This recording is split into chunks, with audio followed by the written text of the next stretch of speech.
Welcome to my exam दोस्तों, आप सभी लोगों का स्वागत है आपका अपने YouTube channel my exam point में। दोस्तों आज का जो क्लास हमारा ईपी प्लस से पैट के प्रैक्टिस सेटिंग के मॉडल पेपर का सॉल्यूशन का निचोड़ है। और इससे पहले भी हमारे क्लासेस हो चुका है ईपी प्लस से पैट के प्रैक्टिस सेट का, जिसका लिंक जो है दोस्तों आप सभी लोगों को डिस्क्रिप्शन में मिल जाएंगे। तो आप डिस्क्रिप्शन में जाइए, वहाँ लिंक में आपको प्ले लिस्ट बना होगा ईपी प्लस से पैट के प्रैक्टिस सेट का, वहाँ से देख लीजिएगा। क्योंकि दोस्तों पैट का एग्जाम बिल्कुल नियरेस्ट है, आपके 15 अक्टूबर से एग्जाम है।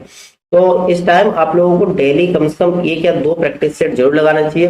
और प्रैक्टिस सेट लगाने से आपको बेनिफिट क्या होता है कि आपको ये चीज पता चल जाता है कि आपके किस सेक्शन में, चाहे हिंदी हो, इंग्लिश हो, आपकी रीजनिंग हो, ठीक है, करंट अफेयर्स का हो या मैथ का हो, किस सेक्शन में आपकी वीकनेस है वो आप सर्च कर सकते हो, फाइंड कर सकते हो कि आपकी वीकनेस किसमें है। सेकंड वन, सेक्शन में भी कभी कभार होता है कि सेक्शन में जैसे लाइक मैथ में डीआई है, परसेंटेज है, औसत है, ठीक है, एवरेज का क्वेश्चन है, तो उसमें किस टॉपिक, किस सेक्शन के किस टॉपिक में हम वीक है, उस चीज को हम सॉल्व कर सकते हैं। हाँ, इस टॉपिक मेरा थोड़ा बहुत स्टडी करना पड़ेगा, वो अभी सुधारने का टाइम है, ठीक है। जिसमें आपके लगे कि मैं इसमें थोड़ा मेरा वीक है, उस चीज को हम ज्यादा स्टडी करके टाइम देके उसमें हम उस चीज को सही कर सकते हैं, ठीक है।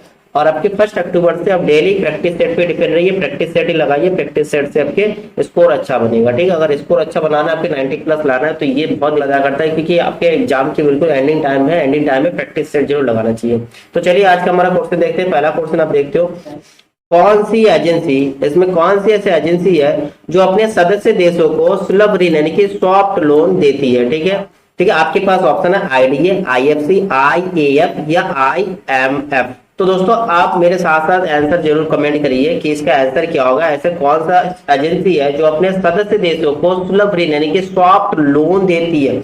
तो अगर इसके आंसर की मैं बात करूं, आप अपना आंसर जरूर मैच कर लीजिएगा। आप सभी लोग दोस्तों कमेंट जरूर करिए और लास्ट में अपना स्कोर जरूर बताइएगा कि आपका कितना स्कोर बना है, ठीक है। तो इसमें जो है आंसर क्या होगा, इसकी कौन सी एजेंसी है दोस्तों, एजेंसी का नाम क्या है, आईडीए। क्या दोस्तों, IDA, IDA agency international development association, मतलब अंतरराष्ट्रीय अंतरराष्ट्रीय अंतरराष्ट्रीय विकास परिषद। क्या है, अंतरराष्ट्रीय विकास परिषद। तो अंतरराष्ट्रीय विकास परिषद जो एक एजेंसी है जो अपने सदस्य देशों को सुलभ ऋण यानी कि सॉफ्ट लोन प्रदान करती है। और दोस्तों ये अंतरराष्ट्रीय विकास बैंक, ये जो है विश्व बैंक का ही एक क्या है, ब्रांच यानी कि संस्था है या शाखा मान सकते हो, ठीक है। इसका एक संस्था है, विश्व बैंक का ही एक संस्था है अंतरराष्ट्रीय विकास परिषद। इसकी अगर स्थापना की बात करते हैं, स्थापना कब हुआ, आईडीए की स्थापना कब हुआ दोस्तों, आईडीए की स्थापना 1960 में हुआ। कब हुआ, 1960 में है। और अगर इसकी मुख्यालय की बात करते हैं, मुख्यालय कहाँ दोस्तों, आईडीए की मुख्यालय वॉशिंगटन में है। कहाँ दोस्तों, वॉशिंगटन में है। और दोस्तों अंतरराष्ट्रीय विकास परिषद को कहा जाता है ऋण देने की खिड़की, ठीक है, ऋण देने की खिड़की या ऋण देने वाली खिड़की या उदार ऋण खिड़की बोला जाता है, उदार ऋण खिड़की के नाम से भी जानते हैं, ऋण खिड़की, ठीक है। ये अपने सदस्य देशों को ऋण प्रदान करते हैं, लेकिन उसमें कंडीशन क्या है, जिस देश के प्रति व्यक्ति आय जो है, प्रति व्यक्ति आय $375 से कम, उन्हीं देशों को ये ऋण प्रदान करती है, ठीक है। अगर $375 से ऊपर की प्रति व्यक्ति की आय है तो वहां वो लोन देते नहीं है, ठीक है। तो क्लियर हो गया ये क्वेश्चन। चलिए नेक्स्ट क्वेश्चन देखते हैं। क्वेश्चन नंबर आपका सेकंड जो है, बुल एंड बियर शब्दावली का संबंध किससे है, बैंकिंग से, स्टॉक मार्केट से, विदेशी मुद्रा रिजर्व से या आंतरिक व्यापार से। तो दोस्तों आप सबसे पहले आंसर कमेंट करिए क्या होगा, बुल एंड बियर का संबंध किससे है दोस्तों, बुल एंड बियर का संबंध किससे है, बुल एंड बियर का दोस्तों संबंध है स्टॉक मार्केट से। किससे है दोस्तों, स्टॉक मार्केट से संबंध है। किससे संबंध है, स्टॉक मार्केट से संबंध है। बुल कब कहा जाता है, जब आपके शेयर की कीमत बढ़ती है, उसको क्या नाम देते हैं, बुल, ठीक है। जब शेयर की कीमत बढ़ती है स्टॉक मार्केट में तो उसको बुल कहा जाता है। और बियर कब कहेंगे, सेम इसका विपरीत होगा, कब, जब शेयर की कीमत घटती है। क्या होता है दोस्तों, घटती है, जब कीमत घटती है तो उसको बियर कहती है, ठीक है। या मंदी होती है, मंदी, मार्केट में मंदी हो जाता है। इससे क्या होता है, देश की अर्थव्यवस्था में नकारात्मक प्रभाव पड़ता है। मार्केट में घाटा होगा, कीमत में घटेगी, तो सीधी बात अर्थव्यवस्था में भी नकारात्मक प्रभाव पड़ना है, ठीक है। तो क्लियर है। चलिए नेक्स्ट क्वेश्चन देखते हैं। नेक्स्ट आपका क्वेश्चन नंबर थर्ड, इनमें से किस कर व्यवस्था को बंदोबस्त व्यवस्था के नाम से भी जाना जाता है, जाप्ती, धसाला, नसक या कानकुट। तो दोस्तों इसका आंसर कमेंट करिए, आपके इतिहास से क्वेश्चन है ये, ठीक है। तो इसमें बंदोबस्त व्यवस्था की बात करते हैं। बंदोबस्त व्यवस्था क्या होता है दोस्तों? बंदोबस्त व्यवस्था जिसके आप भू राजस्व व्यवस्था बोल सकते हैं, भू राजस्व व्यवस्था, भू राजस्व व्यवस्था जिसे बंदोबस्त व्यवस्था कहते हैं। बंदोबस्त व्यवस्था ये दहसाला व्यवस्था है। क्या है दोस्तों? दहसाला, जो अकबरकालीन था। ठीक है। तो नेक्स्ट क्वेश्चन देखते हैं। नेक्स्ट क्वेश्चन आपका 4th नंबर, दीन ए इलाही का प्रचार किसने किया? बाबर ने, अकबर ने, औरंगजेब ने या शाहजहां ने? तो दोस्तों इसका आंसर जरूर कमेंट करिए, क्या होगा? दीन ए इलाही का प्रचार किसने किया दोस्तों? दीन ए इलाही का प्रचार जो है अकबर ने किया था। किसने किया था दोस्तों? अकबर ने किया था दीन ए इलाही का प्रचार। और ये दीन ए इलाही को हिंदू एक्सेप्ट नहीं थे, केवल बीरबल ने इसको एक्सेप्ट किया था। क्योंकि बीरबल नहीं स्वीकारा था, बाकी सभी ने अस्वीकार किया था। और इसकी शुरुआत की बात करें जो है 1582 में स्टार्ट किया था। 1582 ईस्वी में शुरू किया था। किसके? दीन ए इलाही की। ठीक है। तो चलिए नेक्स्ट क्वेश्चन देखते हैं। नेक्स्ट क्वेश्चन नंबर आपका 5th है, निम्न में से अरब सागर में गिरने वाली नदी कौन सी है? गोदावरी, ताप्ती, कृष्णा या महानदी? सिंपल से क्लियर है, गोदावरी, कृष्णा और महानदी, ये तीनों भैया बंगाल की है। तो इसमें आपका ऑप्शन रह गया कौन सा? ताप्ती। ताप्ती नदी जो है अरब सागर में गिरने वाली नदी है। नेक्स्ट क्वेश्चन आपका 6th नंबर, गंगा नदी के किनारे सबसे बड़ा शहर। देखिए यहाँ थोड़ा क्वेश्चन क्लियर नहीं है कि गंगा नदी के किनारे सबसे बड़ा शहर, ये गंगा नदी के किनारे सबसे बड़ा शहर अगर हम बात करते हैं क्षेत्रफल के अकॉर्डिंग, एक होगा क्षेत्रफल के अकॉर्डिंग, एक होगा जनसंख्या के अकॉर्डिंग। ठीक है। जनसंख्या के अकॉर्डिंग आपके पास ऑप्शन है वाराणसी, पटना, कानपुर और प्रयागराज। तो दोस्तों इसका आंसर क्या होगा? अगर हम क्षेत्रफल के अकॉर्डिंग देखें, किसके अकॉर्डिंग? क्षेत्रफल के अकॉर्डिंग, तो आपका आंसर होगा प्रयागराज। क्या होगा दोस्तों? प्रयागराज। अगर हम जनसंख्या के अकॉर्डिंग देखें, किसके अकॉर्डिंग? जनसंख्या के अकॉर्डिंग देखें तो ये होगा कानपुर। तो होगा दोस्तों कानपुर 2011 की जनगणना के अनुसार जो कानपुर शहर है इसमें सबसे ज्यादा जनसंख्या जो गंगा नदी के किनारे बसते हैं। ठीक है। तो चलिए नेक्स्ट क्वेश्चन देखते हैं। क्वेश्चन नंबर आपका 7, राज्यसभा किसके द्वारा भंग की जा सकती है? राष्ट्रपति, प्रधानमंत्री, मंत्रिपरिषद या किसी के भी द्वारा नहीं है? दोस्तों इसका आंसर बहुत सिंपल, आप कमेंट करिए क्या होगा? राज्यसभा किसके द्वारा भंग की जा सकती है? दोस्तों राज्यसभा किसी के भी द्वारा भंग नहीं किया जा सकता। ठीक है। इसमें केवल सदस्यों की संख्या हर 2 साल में परिवर्तित कर सकते हैं। ठीक है। लेकिन अगर हम कहें लोकसभा के बारे में तो लोकसभा को भंग की जा सकती है। ठीक है। क्वेश्चन नंबर 8, मंत्रिपरिषद सामूहिक रूप से किसके प्रति उत्तरदायी होता है? मंत्रिपरिषद सामूहिक रूप से किसके प्रति उत्तरदायी होता है? संसद के प्रति, राष्ट्रपति के प्रति, प्रधानमंत्री के प्रति या लोकसभा के प्रति? तो दोस्तों इसका आंसर क्या होगा? कमेंट करिए आंसर क्या होगा। मंत्रिपरिषद सामूहिक रूप से किसके प्रति उत्तरदायी होता है? मंत्रिपरिषद सामूहिक रूप से लोकसभा के प्रति उत्तरदायी होता है। किसके? लोकसभा के प्रति उत्तरदायी होता है। ठीक है। ये जो है आपके मंत्रिपरिषद की बात करते हैं, ये जो है आपके अनुच्छेद 75 3rd में, ठीक है, 75(3) में दिया है कि मंत्रिपरिषद सामूहिक रूप से लोकसभा के प्रति ही उत्तरदायित्व होती है। चलिए नेक्स्ट क्वेश्चन देखते हैं। क्वेश्चन नंबर आपका 9, भारत की प्रथम लोकसभा के पहले अध्यक्ष कौन थे? ये तो बहुत सिंपल आप लोगों को आना चाहिए। जीवी मावलंकर, एस राधाकृष्णन, जीवी पंत या सीडी देशमुख? का होगा कौन है प्रथम लोकसभा अध्यक्ष? जीवी मावलंकर। कौन है? जीवी मावलंकर थे। ठीक हो जाए 1952 में लोकसभा के अध्यक्ष के रूप में चुना गया था। चलिए नेक्स्ट क्वेश्चन देखते हैं। नेक्स्ट आपका क्वेश्चन नंबर 10, निम्न में से किस शहर को दक्षिण भारत का मैनचेस्टर के नाम से भी जाना जाता है? कोची को, विशाखापट्टनम को, कोयम्बटूर को या फिर आपके बंगलुरु को? तो दोस्तों दक्षिण भारत के मैनचेस्टर किसे कहा जाता है? दक्षिण भारत को मैनचेस्टर, तो कोयम्बटूर को दक्षिण भारत का मैनचेस्टर के नाम से भी जाना जाता है। नेक्स्ट क्वेश्चन नंबर 11, राजकोषीय घाटे का वही हिस्सा जो सरकार नोट छापकर पूरा करती है उसे कहा जाता है? राजस्व घाटा, मौद्रिक घाटा, प्रभावी राजस्व घाटा या प्राथमिक घाटा? दोस्तों राजकोषीय जो घाटा है इसको सरकार नोट छापकर पूरा करते हैं। किसके साथ मिलके? भाई रिजर्व बैंक के आरबीआई से मिलके सम्मिलित रूप से नोट छापकर उस चीज को पूरा करता है। लेकिन ये कौन सा नीति होता है? इसको बोलते हैं मौद्रिक नीति। कौन सा नीति दोस्तों? मौद्रिक नीति के माध्यम से करते हैं। ठीक है। तो इससे जो घाटा होती है उसको क्या कहा जाता है? मौद्रिक घाटा। क्या कहा जाता है दोस्तों? मौद्रिक घाटा कहा जाता है। चलिए नेक्स्ट क्वेश्चन देखते हैं। क्वेश्चन नंबर आपका जो है 12 है, निम्न में से कौन सा भारत में सबसे बड़ा सिंचाई संयंत्र है? बकिंघम नहर या इंदिरा गांधी नहर, ऊपरी गंग नहर, ताजेवाला नहर? दोस्तों इसका आंसर भी आप लोगों को मेरे ख्याल से पता होगा। बहुत इंपॉर्टेंट क्वेश्चन, अच्छा भी क्वेश्चन है। देखिए यहाँ जो है जितने परियोजना देख रखा है सबसे बड़ी परियोजना जो है इंदिरा गांधी नहर परियोजना। इंदिरा गांधी नहर परियोजना भारत का ही नहीं पूरी विश्व का सबसे बड़ी सिंचाई परियोजना है। ठीक है। ये जो है पूरे विश्व में नंबर 1 है, विश्व 1 नंबर पे है। ये जो है पंजाब के फिरोजपुर हरिके बांध में है। ठीक है। हरिके बांध से निकलती है। और इसका दूसरा नाम क्या है दोस्तों? इसका दूसरा नाम राजस्थान परियोजना के नाम से भी जाना जाता है। राजस्थान सिंचाई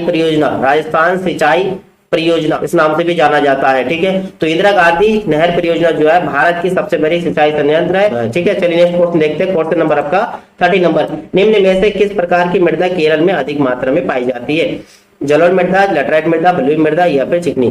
तो दोस्तों इसका आंसर क्या होगा? केरल में सर्वाधिक मात्रा में किस प्रकार की मिट्टी पाई जाती है? लैटराइट मिट्टी पाई जाती है, यानी कि लैटराइट मृदा सर्वाधिक मात्रा में पाई जाती है। ठीक है, चलिए नेक्स्ट क्वेश्चन देख रहे हैं। नेक्स्ट क्वेश्चन आपका 14 नंबर, नेक्स्ट क्वेश्चन आपका 14 नंबर, निम्न में से कौन सी प्रक्रिया नाइट्रीकरण कहलाती है? नाइट्रीकरण, देखिए नाइट्रीकरण प्रक्रिया आप लोगों को पता होगा कि अमोनिया और अमोनियम दोनों को सम्मिलित रूप से जो नाइट्रेट में चेंज होती है या नाइट्रेट में रूपांतरित होता है उसको हम क्या बोलते हैं? नाइट्रीकरण। इस प्रक्रिया में क्या होता है? नाइट्रीकरण में नाइट्रोजन को संचित किया जाता है, नाइट्रोजन को मृदा में संचित किया जाता है। तो देखिए इसमें कौन सा ऑप्शन सही होगा? पहला है नाइट्रिक अम्ल बनाने के लिए नाइट्रोजन मोनोऑक्साइड, बिल्कुल नहीं, मोनोऑक्साइड आएगी नहीं। नेक्स्ट नाइट्रिक अम्ल बनाने के लिए नाइट्रोजन डाइऑक्साइड, नाइट्रोजन डाइऑक्साइड भी नहीं होता है। अमोनिया का नाइट्रेट में रूपांतर, देखिए मैंने बताया अमोनिया का नाइट्रेट में रूपांतर ये होता है नाइट्रीकरण में। क्या होता है? मृदा में यानी कि भूमि में, मृदा में क्या करता है? नाइट्रोजन को संचित करता है। ठीक है, तो आपका ऑप्शन नंबर सी जो है यही आपका करेक्ट आंसर हो रहा है, और ये ऑप्शन डी ये भी आपके गलत होगा, नाइट्रेट या नाइट्रिक ऑक्साइड में रूपांतर, ये भी आपके ऑप्शन रॉन्ग है। चलिए नेक्स्ट क्वेश्चन देखते हैं।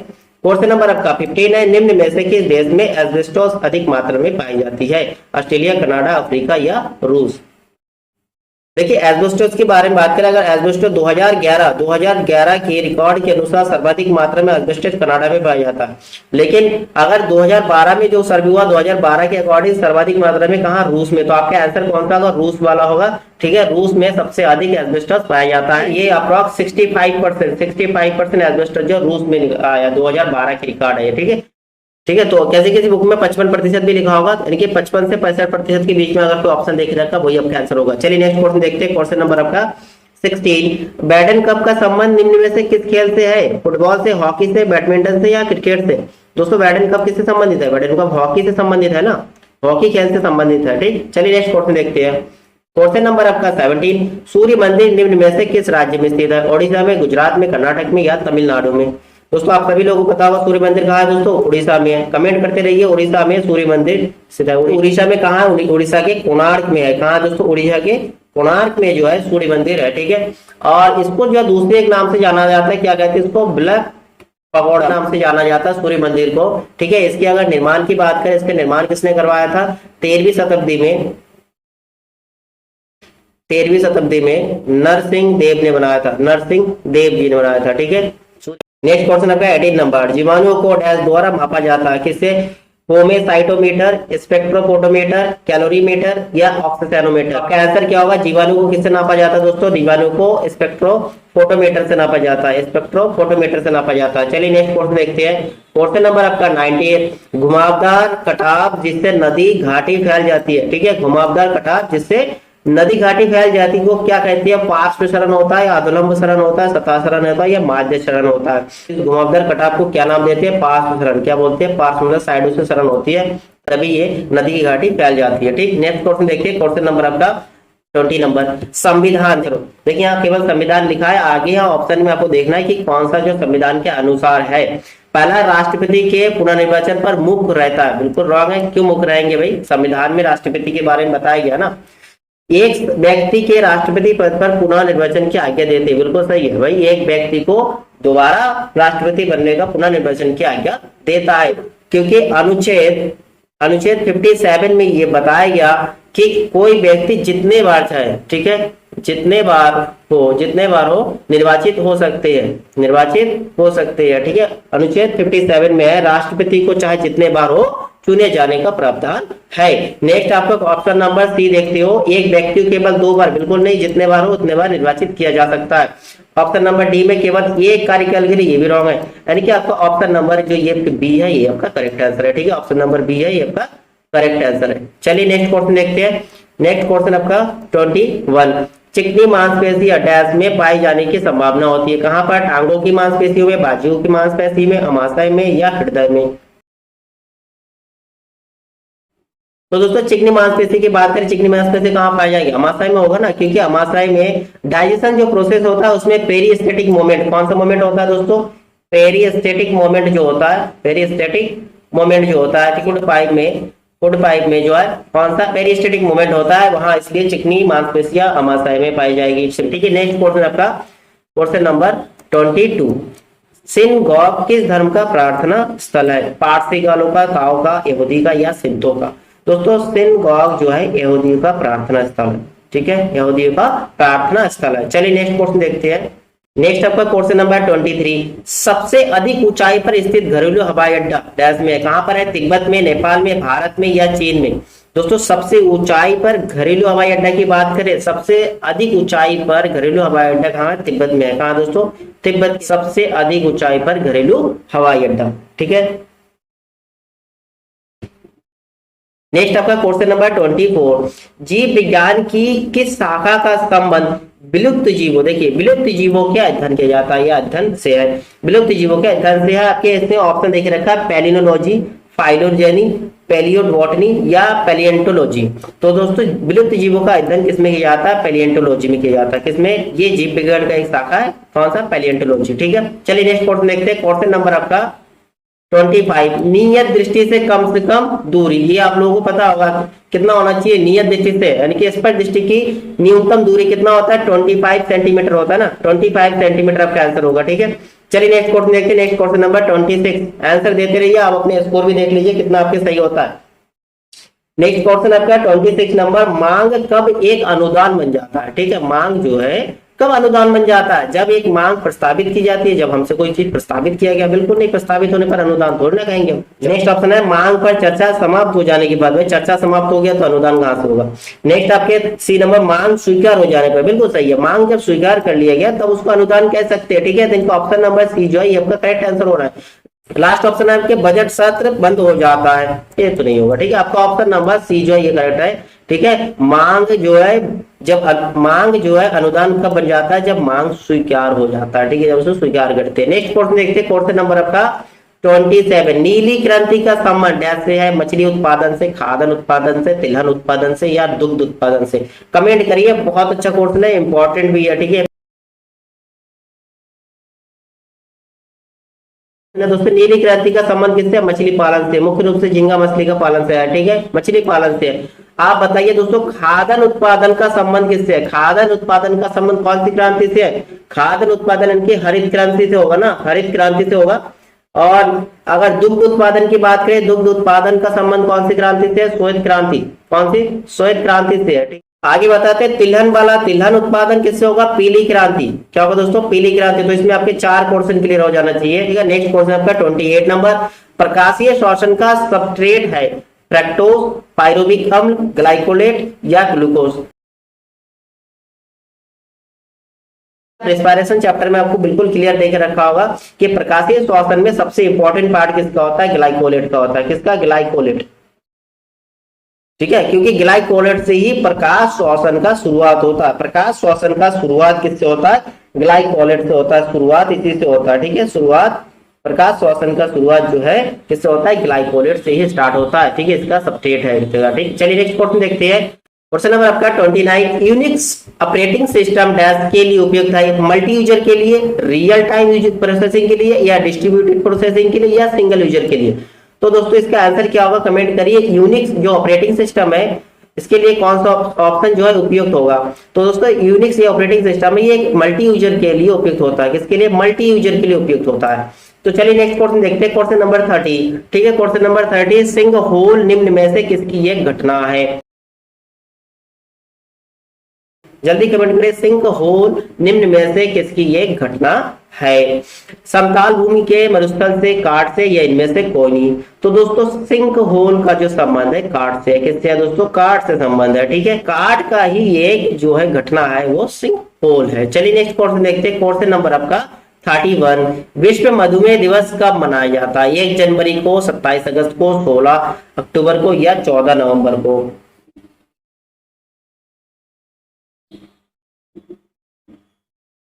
तो दोस्तों विश्व मधुमेह दिवस कब मनाया जाता है? विश्व मधुमेह दिवस जो है 14 नवंबर को सेलिब्रेट किया जाता है। ठीक है, 14 नवंबर को। और एक डेट फिक्स होता है, कौन सा दोस्तों? 14 नवंबर को आपके बाल दिवस भी होता है ना, 14 नवंबर को, और इसी दिन हमारा विश्व मधुमेह दिवस भी सेलिब्रेट किया जाता है।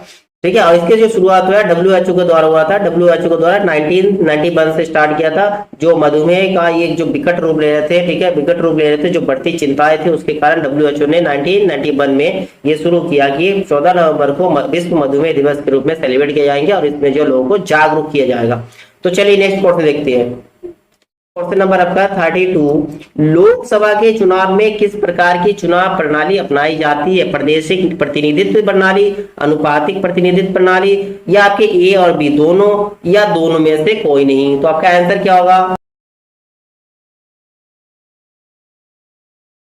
तो दोस्तों लोकसभा के चुनाव में किस प्रकार का प्रणाली अपनाया जाता है? प्रादेशिक प्रतिनिधित्व होता है ना, ये जो है प्रत्येक 5 साल में एक बार होता है। प्रत्येक 5 साल में अगर लोकसभा में सदस्यों की संख्या बोलती है तो सदस्यों की संख्या कितना है दोस्तों? 545 है ना, 545 है सदस्यों की संख्या वर्तमान में, ठीक है। चलिए नेक्स्ट क्वेश्चन देखते हैं। क्वेश्चन नंबर आपके 33, निम्न में से किस संघ शासित प्रदेश में मंत्री परिषद चुनी जाती है? चंडीगढ़, दिल्ली, अंडमान एवं निकोबार द्वीप, दमन एवं दीव। दोस्तों क्वेश्चन नंबर 33 का आंसर क्या होगा? क्वेश्चन नंबर 33 का किस संघ शासित प्रदेश में मंत्री परिषद कहाँ का चुनी जाती है?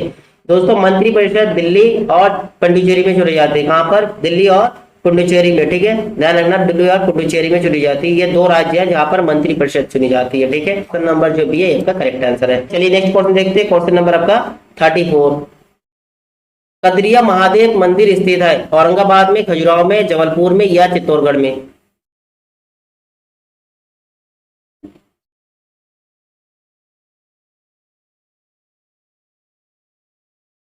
तो दोस्तों इसका आंसर क्या होगा? आंसर क्या होगा? आंसर आप कमेंट करिए। आंसर क्या होगा? महादेव मंदिर जो है कहाँ पर है? कदरिया के महादेव मंदिर खजुराहो में। कहाँ पर? खजुराहो में। और अगर इसके निर्माण की बात करें, इसके निर्माण किसने करवाया था? इसके निर्माण किसने करवाया था? इसके निर्माण जो है आपके चंदेल वंश राजा पिताधार ने किया था। किसने किया था? पिताधार ने किया था, ठीक है। पिताधार ने जो है महादेव मंदिर का निर्माण करवाया था खजुराहो में, ठीक। नेक्स्ट क्वेश्चन देखते हैं। क्वेश्चन नंबर आपका जो है 35, विश्व व्यापार संगठन का मुख्यालय स्थित है? विश्व व्यापार संगठन, ठीक है, पेरिस में, वियना में, जिनेवा में, या नैरोबी में?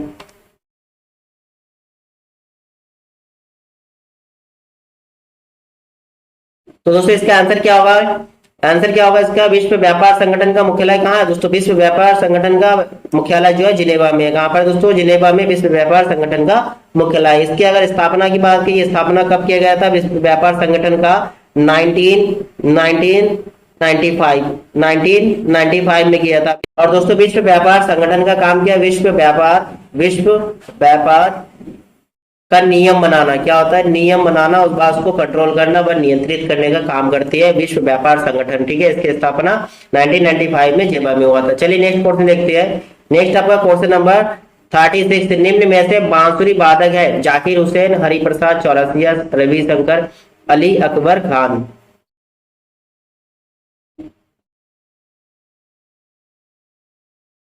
तो दोस्तों बांसुरी वादक की बात करें, बांसुरी वादक इसमें मुख्य रूप से हरिप्रसाद चौरसिया होगा। नेक्स्ट क्वेश्चन आपका 37 नंबर, आयरन शब्द का किस खेल से संबंध है? गोल्फ से, क्रिकेट से, फुटबॉल से, या बास्केटबॉल से?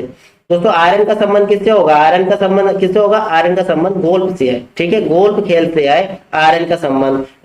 चलिए नेक्स्ट क्वेश्चन देखते हैं। नेक्स्ट क्वेश्चन आपका 38 नंबर, थोक मूल्य सूचकांक का आधार वर्ष 2004-5, 2006-7, 2009-10 या 2011-12? देखिए थोक मूल्य सूचकांक की बात किया गया तो इसके आंसर क्या होगा? थोक मूल्य सूचकांक का आधार जो है 2011-12 को माना, ठीक है। इसमें क्या है? 2011-12 के थोक मूल्य सूचकांक को आधार मानकर, ठीक है, आधार मानकर वर्तमान में जो थोक मूल्य है उसकी क्या किया जाता है? तुलना की जाती है। क्या की जाती है? तुलना की जाती है, या हम बोल सकते हैं उसका विश्लेषण करती है। जबकि इसके जो प्रकाशन जो है, इसके प्रकाशन प्रत्येक सप्ताह में प्रकाशित किया जाता है, प्रत्येक सप्ताह में प्रकाशित की जाती है बाजार का थोक मूल्य का क्या सूचकांक चल रहा है, ठीक है। और ये प्रकाशन किसके द्वारा की जाती है? ये प्रकाशन वाणिज्य एवं उद्योग मंत्रालय द्वारा किया जाता है, ठीक है। ये प्रकाशन वाणिज्य एवं उद्योग मंत्रालय द्वारा प्रत्येक सप्ताह में किया जाता है। नेक्स्ट क्वेश्चन देखते हैं। नेक्स्ट क्वेश्चन आपका 39, राष्ट्रीय स्टॉक एक्सचेंज की स्थापना की संशोधित 1991 में किस समिति द्वारा की गई थी? खेरवानी समिति, बानचू समिति, मालनोबिस समिति, या नरसिम्हम समिति? ठीक है, तो आपका इसका आंसर क्या होगा? राष्ट्रीय स्टॉक एक्सचेंज की स्थापना की कब हुआ दोस्तों? 1991 में हुआ। यह एक क्वेश्चन क्लियर हो गया। और इसकी स्थापना की जो समिति है वो कौन सी है? फेरवानी समिति। क्या है? फेरवानी समिति के द्वारा की गई है। ठीक। और दोस्तों स्टॉक एक्सचेंज की मुख्यालय कहाँ? मुंबई में है। कहाँ पर है? मुंबई। मुंबई के वर्ली में होगा। ठीक है, मुंबई के वर्ली या दक्षिण मुंबई बोला जाता है। ठीक है, दक्षिण मुंबई में है राष्ट्रीय स्टॉक एक्सचेंज की मुख्यालय। चलिए नेक्स्ट क्वेश्चन देखते हैं। क्वेश्चन नंबर आपका जो है, क्वेश्चन नंबर आपका 40। भारत में वार्षिक वर्षा का औसत कितना है? 90 centimetre, 100 centimetre, 125 centimetre, 115 centimetre.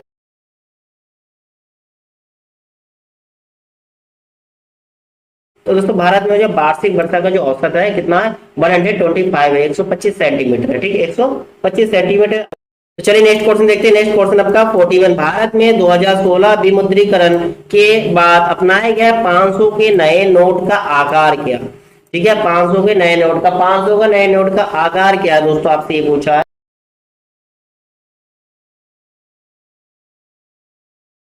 Comment करिए दोस्तों, 500 का जो नया नोट है इसका आकार क्या है? आपके पास ऑप्शन है 60 into 150 mm, 65 into 165 mm, 66 into 150 mm, 58 into 160 mm। तो उसका आंसर क्या होगा दोस्तों? आंसर होगा option number C, 66 into 150 mm जो है 500 का नोट है। और आपसे पूछेगा 2000 के नोट, जो 2000 के नोट है उसकी साइज क्या है? 2000 के नोट का साइज बता दो जरा। 2000 के नोट का साइज 66 mm इंटू 166 mm। ठीक है, थोड़ी सी साइज में लेंथ में ज्यादा होता है। ठीक है, 2000 के नोट का। तो चलिए नेक्स्ट क्वेश्चन देखते हैं। नेक्स्ट आपका क्वेश्चन नंबर 42। आरोग्य धारा 2.0 का संबंध प्रमुख रूप से केंद्र की किस योजना से है? आत्मनिर्भर स्वास्थ्य भारत अभियान, आयुष्मान भारत जन आरोग्य योजना, राष्ट्रीय आयुष मिशन, प्रधानमंत्री भारतीय जन औषधि योजना। किसके अंतर्गत है आरोग्य धारा 2.0? कमेंट करिए, आरोग्य धारा 2.0 का संबंध किससे है?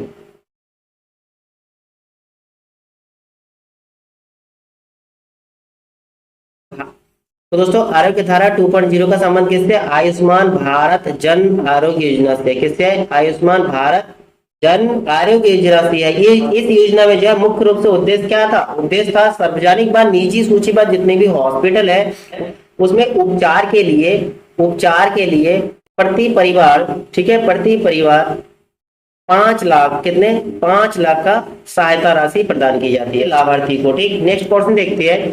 क्वेश्चन नंबर आपका 43। विश्व भुखमरी सूचकांक WHI ठीक कौन जारी करता है? विश्व भुखमरी सूचकांक कौन जारी करता है? वर्ल्ड हैंगर इंडेक्स जो है कौन जारी करता है? आपके पास फर्स्ट ऑप्शन है कंसर्न वर्ल्ड वाइड व World Hunger Help, Institute of Management Development, या ट्रांसपेरेंसी इंटरनेशनल, या आपके Institute of Economics and piece.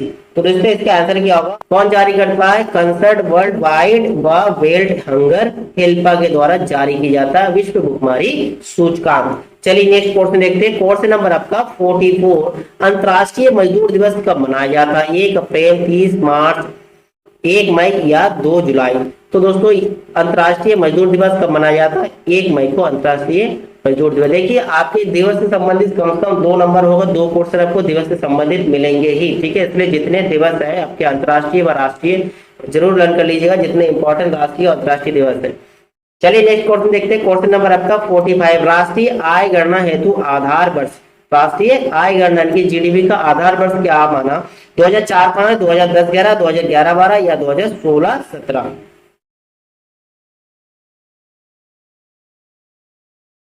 दोस्तों जीडीपी का पहले जो आधार तो 2004-05 था। क्या था? 2004-05 था, लेकिन 1 जनवरी 2015 से इसी आय की गणना के लिए आधार वर्ष 2011-12 को माना। किसको? 2011-12 को माना। तो जीडीपी यानी कि राष्ट्रीय आय की गणना जो है 2011-12 से तुलना करके एनालिसिस करके रिपोर्ट दिया जाता है। नेक्स्ट क्वेश्चन देखते हैं। क्वेश्चन नंबर आपका 46। भारतीय राष्ट्रीय विकास परिषद की स्थापना कब हुई? ठीक है, भारतीय राष्ट्रीय विकास परिषद की स्थापना मार्च 1950, अगस्त 1950, मार्च 1952 या अगस्त 1952। तो दोस्तों इसका आंसर क्या होगा? एनडीसी यानी कि नेशनल डेवलपमेंट काउंसिल, राष्ट्रीय विकास परिषद की स्थापना कब हुआ दोस्तों? अगस्त 1952, अगस्त 1952 में हुआ। कब हुआ था? अगस्त 1952 में, 6 अगस्त 1952 में हुआ था एनडीसी की स्थापना, जिसका अध्यक्ष जो है, अध्यक्ष कौन होता है? अध्यक्ष जो है प्रधानमंत्री होता है। कौन होता है दोस्तों? प्रधानमंत्री।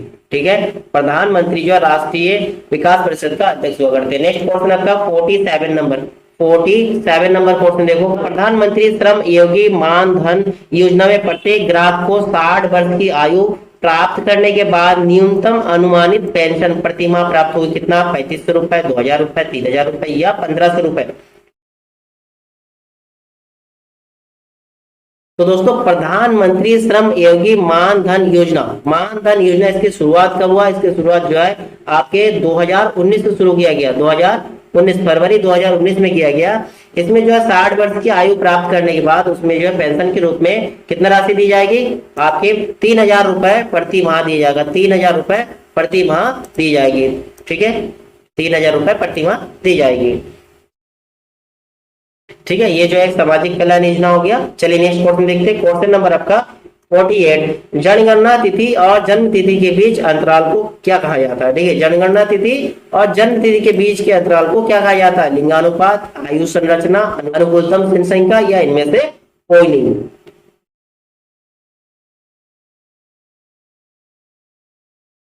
तो आंसर क्या होगा? जनगणना तिथि और जन्म तिथि, इसके बीच के अंतराल को क्या कहा जाता है? आयु संरचना। क्या कहा जाता है दोस्तों? आयु संरचना कहा जाता है। और दोस्तों आयु संरचना जो है आपके प्रत्येक आयु वर्ग में जनसंख्या के अनुपात का प्रतिनिधित्व करता है। ठीक है, चलिए नेक्स्ट क्वेश्चन देखते हैं। क्वेश्चन नंबर आपका 49, प्राथमिक घाटा है, प्राथमिक घाटा इसको राजकोषीय घाटा माइनस ब्याज का भुगतान, या प्राथमिक घाटा राजकोषीय घाटा प्लस ब्याज का भुगतान। नेक्स्ट प्राथमिक घाटा राजस्व घाटा माइनस ब्याज भुगतान, या आपके प्राथमिक घाटा जो है राजस्व घाटा प्लस ब्याज भुगतान। तो आपका इसमें आंसर क्या होगा दोस्तों? प्राथमिक घाटा जो है जिसमें घाटा होगा राजकोषीय जो घाटा है उसमें से हम ब्याज को अगर भुगतान कर दे, ब्याज का भुगतान करते तो जितना बची हुई है वो होगा प्राथमिक घाटा होगा। ठीक है, राजकोषीय जो घाटा है उसमें से ब्याज का भुगतान को माइनस कर दी जाती है तो आपका प्राथमिक घाटा फाइंड हो जाती है। ठीक है, चलिए नेक्स्ट क्वेश्चन देखते हैं। क्वेश्चन आपका लास्ट 50 नंबर, नीति आयोग के पदेन अध्यक्ष कौन होता है? इसका आंसर तो आप सभी लोगों को पता होगा। नीति आयोग के अध्यक्ष कौन होते हैं? प्रधानमंत्री होता है ना। ठीक है, प्रधानमंत्री नीति आयोग के अध्यक्ष होते हैं। तो बात करते हैं नीति आयोग की स्थापना कब हुआ? 2015 में नीति आयोग की स्थापना हुआ। ठीक है, नीति आयोग की स्थापना कब हुआ? 2015 में हुआ था। ठीक है दोस्तों, आज का क्लास और ये 50 क्वेश्चन का यही तक रखते हैं और इसका सेकंड पार्ट जो है आप नेक्स्ट क्लास में लेके आते हैं और डेली आपकी प्रैक्टिस से जरूर लगेगा दोस्तों। तो आप चैनल पे जुड़े रहिए। क्लास आपको कैसा लगा कमेंट करके जरूर बताइए और लाइक शेयर करना ना भूलिए। ठीक है दोस्तों, फिर मिलते हैं नेक्स्ट क्लास में। तब तक के लिए दोस्तों जय हिंद एंड थैंक यू दोस्तों।